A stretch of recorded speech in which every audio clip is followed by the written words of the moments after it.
Alright, so this video is going to go through expanding brackets, and it's going to start with the groups of idea, which I think is quite underrated sometimes.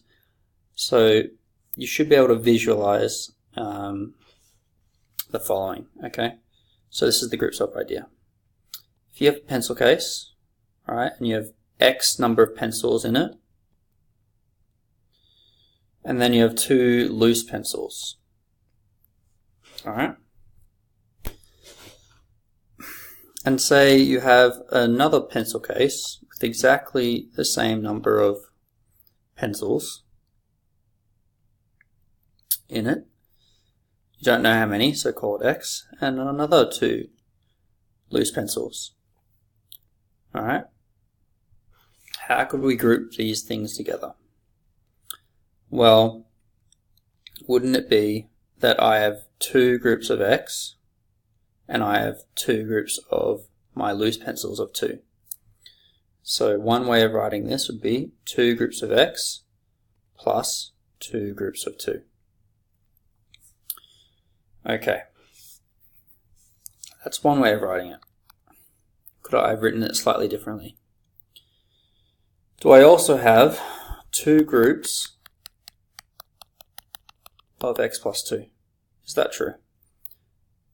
That's some amount, and I have another amount of exactly the same quantity.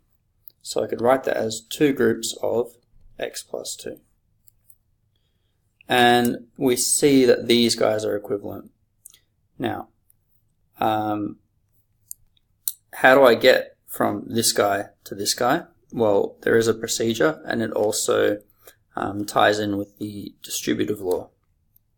Okay, so let's look at the distributive law just briefly and then go back to this. So the distributive law basically says I can split up my number. So 2 times 6, okay, is that the same as 2 times 1 plus 5? Well, order of operations say do what's in the brackets first. You get 6 times by 2, you get 12. So that's the same, all right?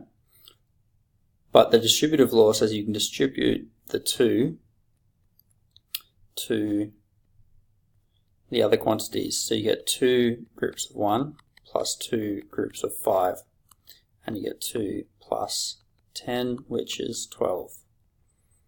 All right? So this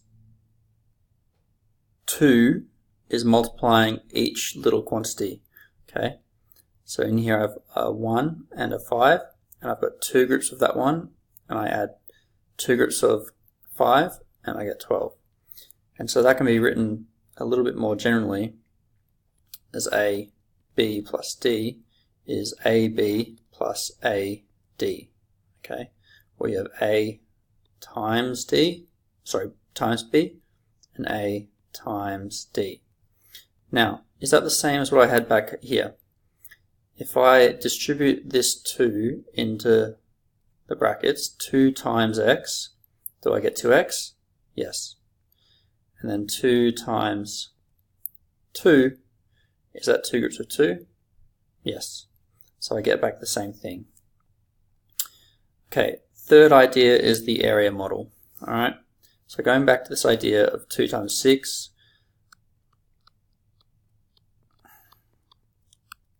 well, I can split up my area into little parts. Okay, if this was 2 and this was 6, I'd know that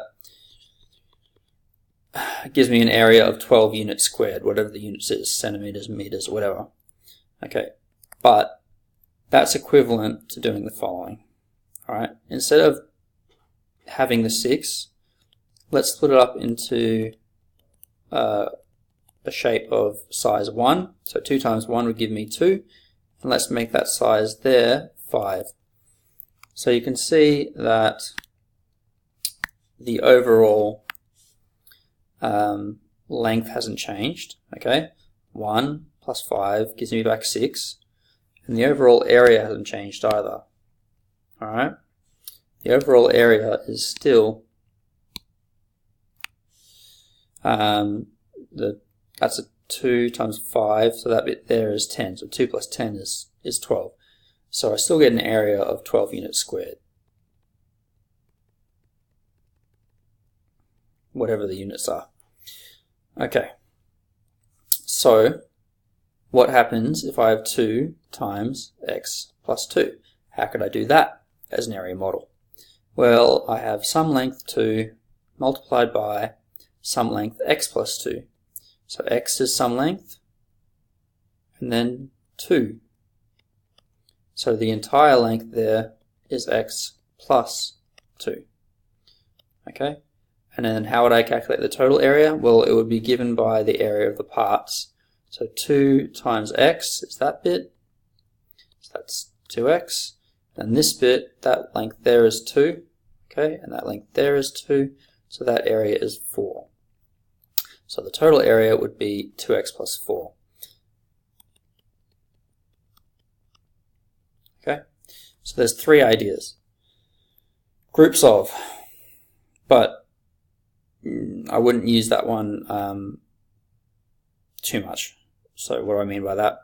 If you had 7 groups of x plus 2, I wouldn't write out, you know, that's x plus 2 plus x plus 2 plus x plus 2, and then count everything. You know, having 7 of them is going to be a little bit too much. So that's why we should get to the shortcut of saying, okay, I know distributive law works. It's 7 times x plus 7 times 2 gives me 7x plus 14. Okay, so let's do some more examples, and I'll do the quick way, and I'll do the area model as well. So example 1, if you have 3 times a plus 4, the quickest way to do it is use the distributive law. We know this is a multiplication. Brackets means multiplication, so it's 3 times a plus 3 times 4 gives me 3a plus 12. That's the simplest, not the simplest, it's the equivalent way of writing 3 times a plus 4. We often call it expanding the brackets. Okay, next one, sometimes you have to deal with negatives, okay? So 2 times a minus 3, alright, let's do the distributive law. So you get 2 times a, it's a positive 2 times a, and then you have a positive 2 times negative 3, so that's going to give you negative 2 times 3. Or if that's too confusing for you, you could go, that's 2 times a plus 2 times minus 3, that gives you the negative. Alright, you get 2a minus 6. This one will also give you 2a minus 6.